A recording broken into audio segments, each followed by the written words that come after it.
Magandang araw. Ang video topic natin ngayon ay headphone jack repair.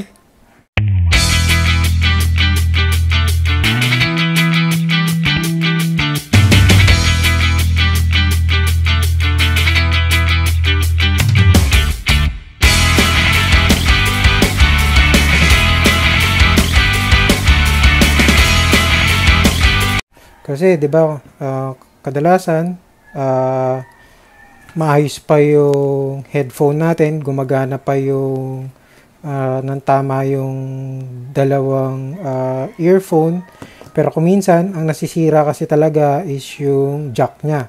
Sa katagalan lumulutong yung dulo o kaya nahihila ng mali. So yun yung talagang palitin. So ito, pakita ko naman sa inyo ngayon paano ba ang DIY nito. So ito, basics muna tayo. So ito, binili ko lang to online. So TRRS plug.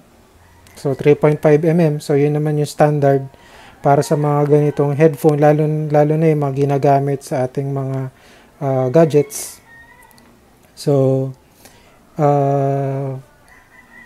buksan natin yan.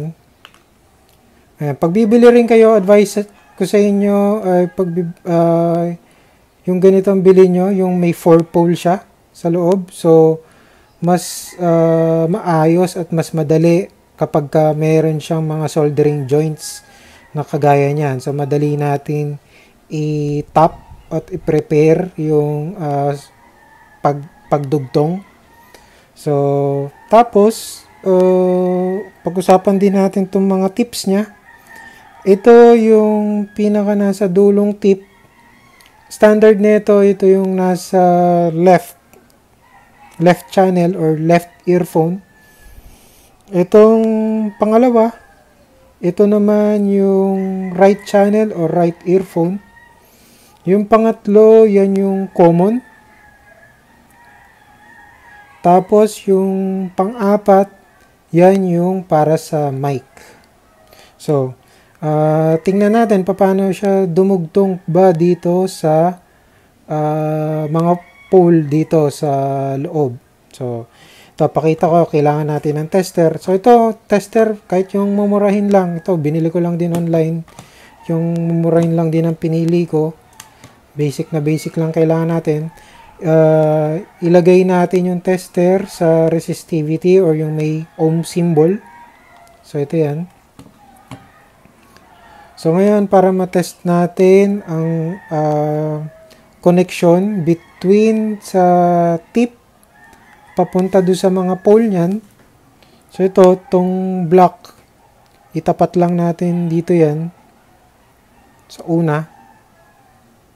So kadalasan, yung pagtitingnan naman kasi sa pole, kung ano yung nasa pinakadulo, ang uunahin nyo dyan yung pinaka nasa loob na pole or nasa loob na connector niya. Ayan, may makikita tayo dyan. Yan, yung nasa pinakagitna. So, pero mabavalidate natin yan.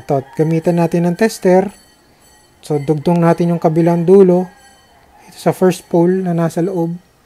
So, yan, makita natin yung reading. Kanina, 0L siya. Ngayon, 0.0. So, yan, ulitin natin.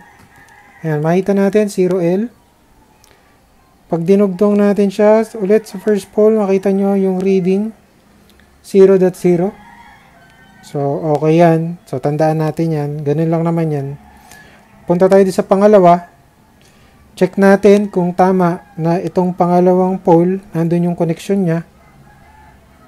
Ayan, makita natin. Yung reading from 0L, naging 0.0 ulit. So, ayan. Ulitin natin ha. Sa pangalawa tayo, ito 0L siya ngayon. Dugtong natin sa pangalawang pole. 0.0. So, okay na tayo dun. So, lipat tayo doon sa pangatlo.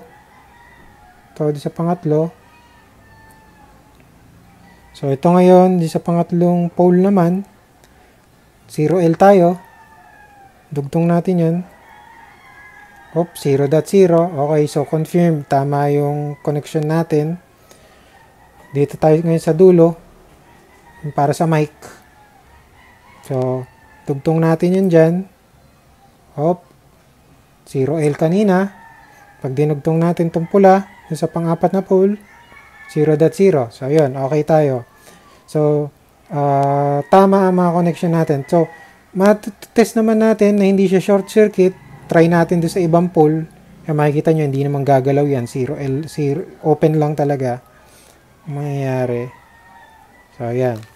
So, okay na tayo ngayon dito sa plug.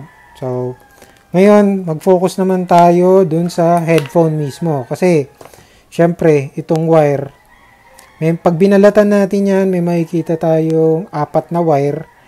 Ito medyo tricky part ng konti kasi kuminsan yung mga manufacturers, kanya-kanya silang implementation kung paano ang wiring nila sa left, right, at saka mic. So testing natin ulit. Paano natin malalaman ano yung tamang phone dyan. So, unang-una, kailangan natin ulit tester. Nasa resistivity ulit. So, itong copper color, yun yung ilalagay natin dito sa block. Okay. Alaya.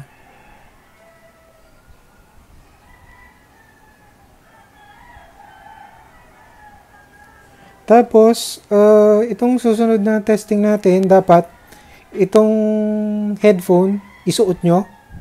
Kasi, kaya ako pinapagawa yun. Pag dinugtong kasi natin to sa kabilang, isa dito sa mga wire na to, doon natin malalaman na tutunog yung earphone na tinitesting natin. So, ito, 0L tayo ngayon ha. Idugtong natin dito sa blue.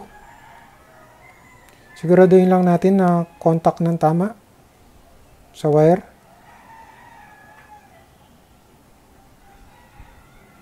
Yan, makita natin pumapalo yung reading niya. Ulit ha.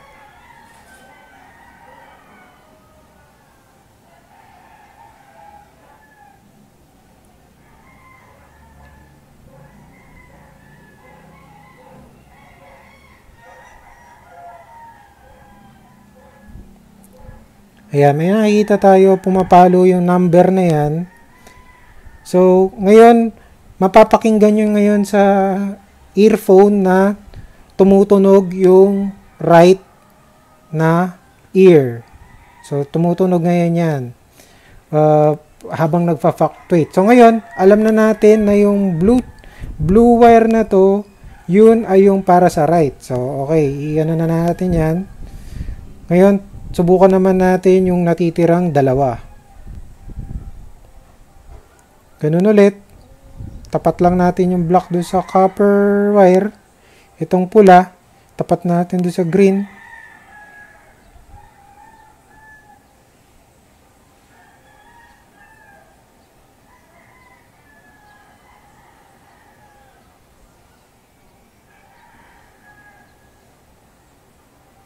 Yan, nakita nyo may reading na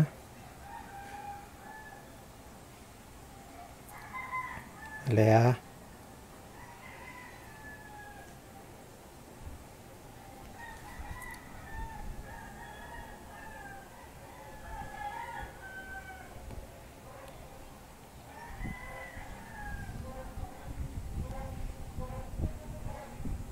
Yan, may reading. So, ngayon, tumutunog ngayon yan yung left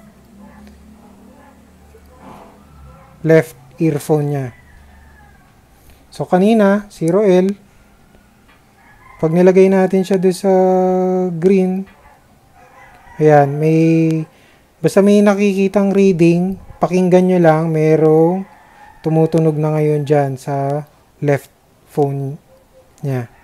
Ngayon, obviously, yung natitira, yung pula, alam natin na ito na yung mic, pero pakita ko na rin, pag tinesting natin yan, yeah, may reading din yan, lalabas, hindi siya open.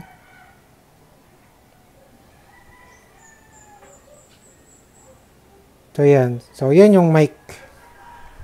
Okay. So, recap lang tayo. So, balikan natin. Yung copper, yun yung common. Yung blue, yun yung right. Yung green, yun yung left. Yung pula, yun yung para sa mic. So, ngayon, paano naman natin siyang isosolder papunta dito? So, kung babalikan natin yung sinabi ko sa inyo kanina, yung nasa dulong tip, yun yung left. So, ito yun. Yung unang pole. So, yung unang pole for left, ang idudugtong natin ngayon dyan ay yung green. Yun yung left. Sa pangalawang pole naman, yun yung para sa right. So, yun naman ang idudugtong natin sa blue. So, yan. Yung second din. Ito. Second. Ngayon, yung pangatlo, which is yung common, yun yung copper. Copper color. So, dito yan. Yan, dyan o. Sa pangatlo. Tapos, yung pang-apat naman, yung mic. Yun na ngayon yung pula. So, ito, pula. So, ito, dito yan, sa malaki. Sa dulo. Yan, dyan yan. Yan. Okay, so at least, ngayon, alam na natin paano matrace ng tama yung earphone natin at paano natin siya isa-solder.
Sana nag-enjoy kayo, pa-subscribe na lang sa ating YouTube channel.